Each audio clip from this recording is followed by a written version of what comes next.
Assalamualaikum warahmatullahi wabarakatuh. Bismillah, walhamdulillah, salatu wassalamu ala rasulillah, Sayyidina wa habibina wa syafi'ina wa maulana Muhammad ibni Abdillah wa ala alihi wa sahabatihi wa man tabi'a sunnatahu wa jama'atah min yaumin hadza ila yaumin nahdha wa ba'du. Ilahi anta maksudi wa ridhaka matlubi, a'tini mahabbataka wa ma'rifatak. Kehadapan guru agung kita, abina wa murabbi ruhina al-alim al-allama bahril fahama, Sayyidi Syekh Pangarsa Ba'awas radhiyallahu anhu wa qaddasallahu syirah wa usulihi wa furu'ihi wa ahli silsilatihi wal ahizina anhu kullu syai'in lillahi lahul fatihah. A'udzubillahi minasyaitonirrajim. Bismillahirrahmanirrahim. Alhamdulillahirabbil alamin arrahmanirrahim maliki yaumiddin. Iyyaka na'budu wa iyyaka nasta'in ihdinas siratal mustaqim siratal ladzina an'amta 'alaihim ghairil maghdubi 'alaihim waladdallin. Amin. Segenap para wakil talqin yang hadir di majelis mubarak ini, ada Kiai Mahmud Johnson atau ada yang lainnya, mohon maaf kalau tidak terlihat di sini. Ada para pemangku manaqib, kita semua juga para admin yang mudah-mudahan Allah terus kuatkan hatinya, pikirannya, mentalnya untuk tetap bisa menjadi wasilah bagi kita semua untuk bisa sama-sama melakukan khidmat amalia dan khidmat ilmiah manaqib Sultanul Auliya Syekh Abdul Qadir Al-Jailani. Para ikhwan akhwat sekalian yang saya hormati, saya diminta untuk bicara mengenai konsep yaumul akhir, hari akhir dalam tasawuf itu seperti apa. Seperti yang kita tahu bahwa sebuah terminologi itu, sebuah ungkapan dalam agama itu ada dua pengertiannya. Ada makna zohir, ada makna batin. Bahkan baginda Nabi pernah bersabda, inna likulli ayatin zohrun wa batnun. Sesungguhnya segala ayat, setiap ayat itu ada makna zohirnya, ada makna batinnya. Misalnya ayat salamun qaulam mir rabbir rahim, itu punya makna zohir, punya makna batin. Tapi yang umum disampaikan kepada para masyarakat adalah makna zohir. Kenapa? Sebab makna batin kalau dipahami oleh orang-orang yang belum mengerti tentang syariat secara kuat, ini akan jadi fitnah. Ini juga lah yang disampaikan misalkan oleh sahabat Ibnu Abbas. Ibnu Abbas pernah mengatakan, saya dikasih dua ilmu pemahaman oleh Nabi, pemahaman zohir, pemahaman batin. Tapi kalau pemahaman batin ini saya sampaikan kepada halayak umum, kepada sahabat-sahabat umum, maka pasti saya akan dibunuh, akan dianggap kafir, dianggap musyrik. Sahabat Abu Hurairah juga pernah menyampaikan, saya dikasih dua hal oleh Nabi, zohir wa batin. Tapi seandainya yang batin ini saya sampaikan, maka leher saya pasti akan terputus. Kenapa? Karena terjadinya fitnah. Syekh Muhyiddin Ibnu Arabi suatu ketika sedang jalan, bertemu dengan para pejabat, para penguasa. Lalu Ibnu Arabi dipanggil, wahai Ibnu Arabi, Tuhan itu di mana? Di mana Tuhan itu? Terus kata Ibnu Arabi, Tuhan yang selama ini kamu sembah itu ada di bawah telapak kaki saya. Jelas saja mereka, orang-orang yang mendengar ini, para pejabat ini, mengartikannya secara zohir. Masa Tuhan ada di bawah telapak kakinya Ibnu Arabi? Maka kemudian Ibnu Arabi ditangkap, lalu kemudian disiksa, dihukum, lalu kemudian hukuman itu membuat beliau sakit, lalu kemudian meninggal. Beberapa hari setelah beliau wafat, maka muridnya mencoba cari tahu ada apa sih sebenarnya rahasianya. Masa iya Ibnu Arabi ngomong seperti itu secara zohir? Maka kemudian di tempat di mana Ibnu Arabi mengatakan itu, Tuhan yang kalian sembah selama ini ada di telapak kaki, di bawah kaki saya, kemudian digali. Ternyata di bawah itu terdapat satu kotak emas. Baru kemudian mereka paham, oh selama ini yang dimaksud Tuhannya adalah harta. Tuhannya harta. Nah itu pemahaman zohir, pemahaman batin. Pangarsa Aba Awas juga pernah menyampaikan sering, wali mah nggak wajib sholat.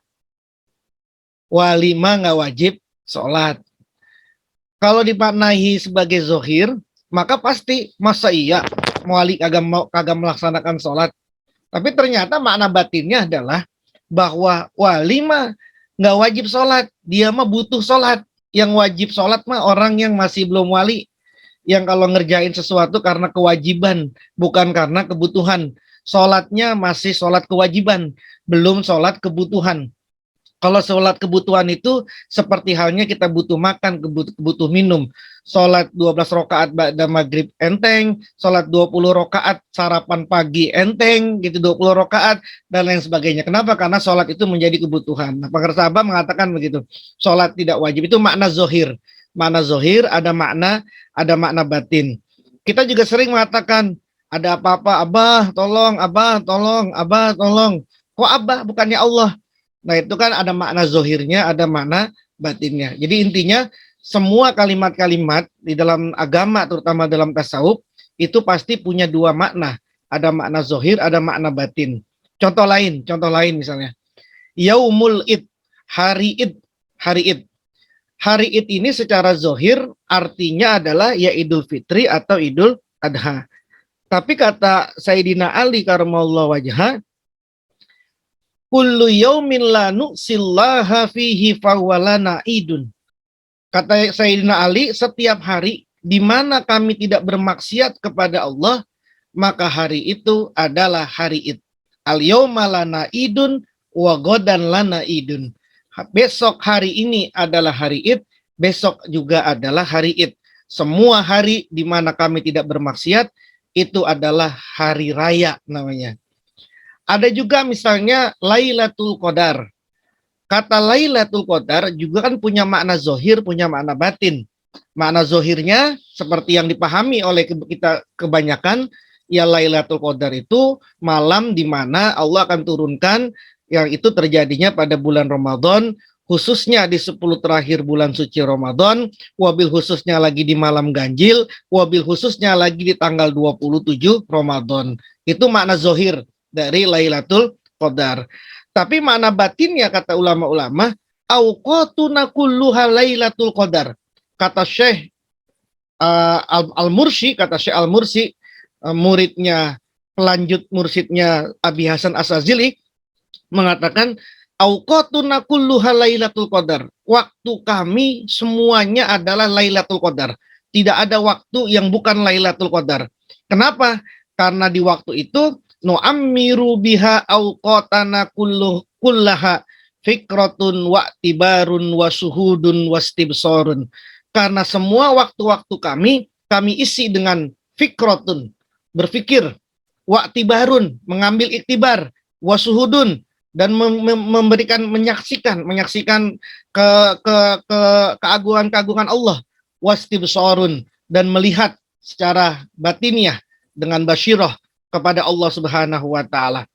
Dalam pengertian pengarsa Abaos yang kita semua yakini semua bahwa Lailatul Qadar adalah orang yang sudah mendapatkan talqinuz zikir.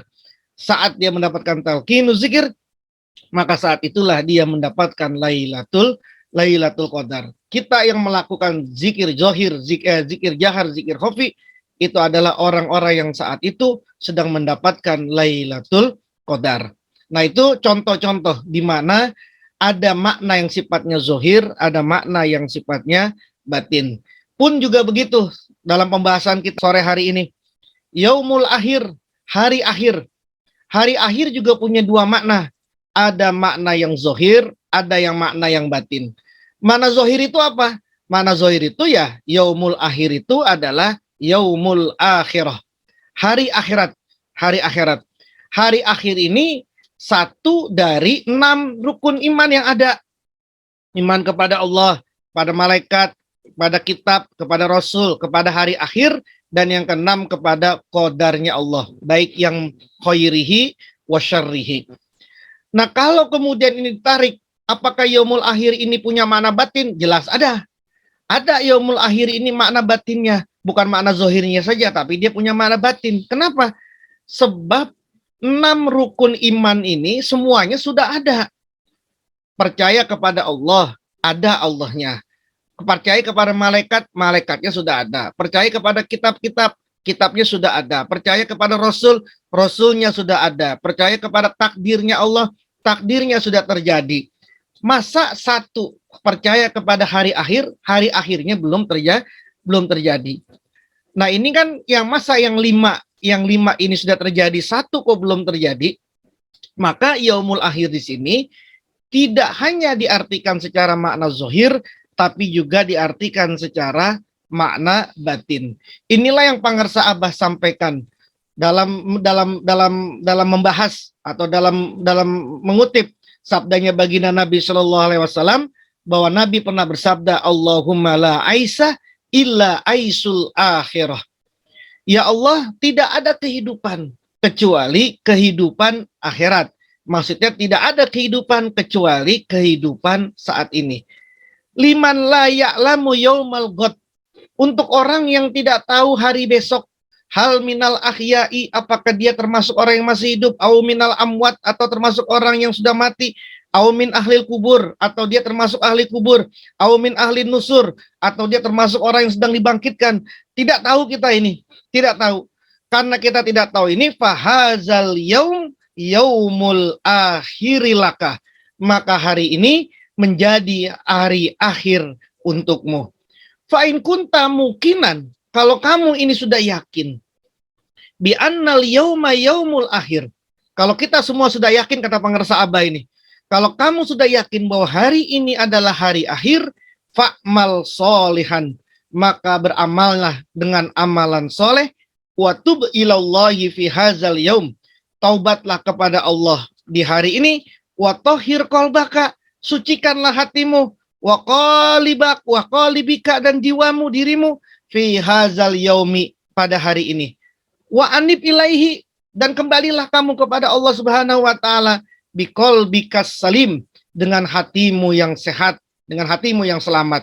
Kalau kamu lakukan hari ini seperti itu, takun, maka kamu akan menjadi minal aidina wal faizina wal makbulina. Engkau semua akan menjadi orang-orang yang kembali ke dalam fitrah, orang-orang yang beruntung, orang-orang yang diterima oleh Allah Subhanahu wa taala. Maka kesimpulannya, al maksudu bihazal yaum, yang dimaksud dengan yaumul akhir, dengan hari ini, yang dimaksud dengan hari ini, yaumukum haza, yaitu harimu yang ini. Jadi hari ini menjadi hari akhir. Besok kita masih dihidupkan lagi oleh Allah, maka besok menjadi hari akhir buat kita. Manakib sekarang adalah yaumul akhir, manakib terakhir.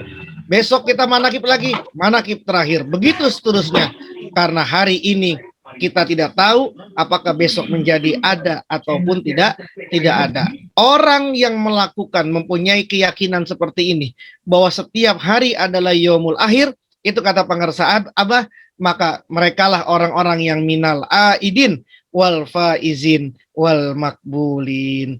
Wallahu a'lam bishawab. Mudah-mudahan bisa dipahami semua dengan barokah karomah Pangarsa Abah. Wallahul muwaffiq ila aqwamit thoriq. Assalamualaikum warahmatullahi wabarakatuh.